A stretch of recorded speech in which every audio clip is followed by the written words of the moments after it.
Coach और कुछ विश्वास पात्र सामंत बैठे हैं। पास ही एक पलंग पर रानी का दत्तक पुत्र दामोदर राव बैठा है।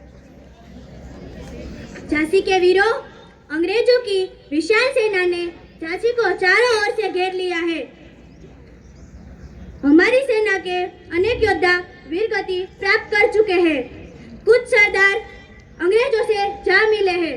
हमारे पास सिर्फ अब एक ही रास्ता बचा है कि हम किले का फाटक खोल दें और अंग्रेजों को युद्ध के लिए ललकारें।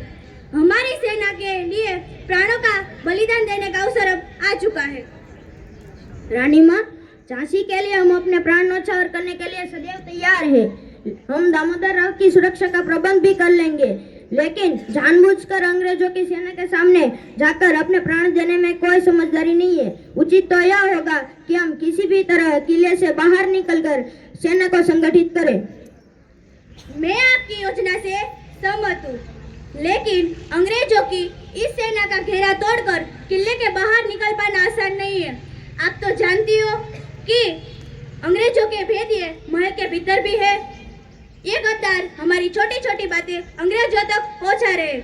ऐसी स्थिति में हमें चूहे की तरह बिल में बैठे रहने से अच्छा कि हम शेर की तरह शत्रु पर टूट पड़े। महारानी, आप जैसे वीरांग नायक अगर अंग्रेजों के सामने युद्ध के लिए जाएगी और पराजित हो गई तो ये पराजय सिर्फ रानी लक्ष्मीबाई की पराजय नहीं परंतु पूरी झांसी की पराजय होगी। अगर झांसी इतनी आसानी से पराजय हो गई तो पूरे भारत में चल रहा ये स्वाधीनता संग्राम भी खतरे में पड़ जाएगा। तभी एक दूत का प्रवेश।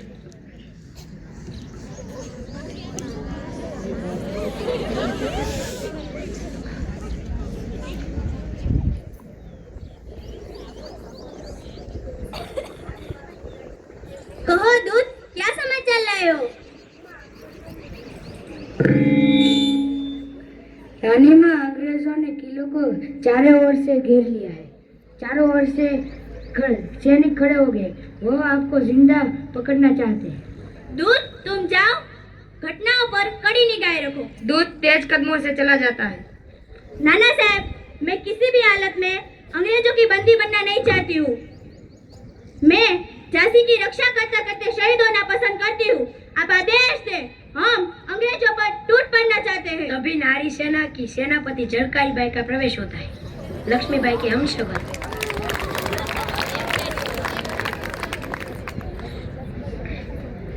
महारानी की जय। आओ आओ झलकारी बाई, तुम ठीक समय पर आई हो। तुम्हारी सेना की क्या तैयारी है? रानी माँ, हमारी नारी सेना अगली पंक्ति में लड़ने के लिए तैयार खड़ी है। बस आपके आदेश की प्रतीक्षा है। किंतु किंतु किंतु क्या झलकारी? निसंकोच होकर कहो।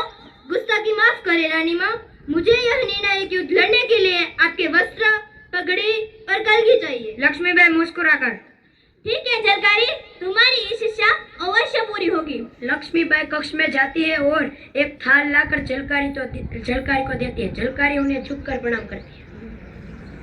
झलकारी का प्रस्थान।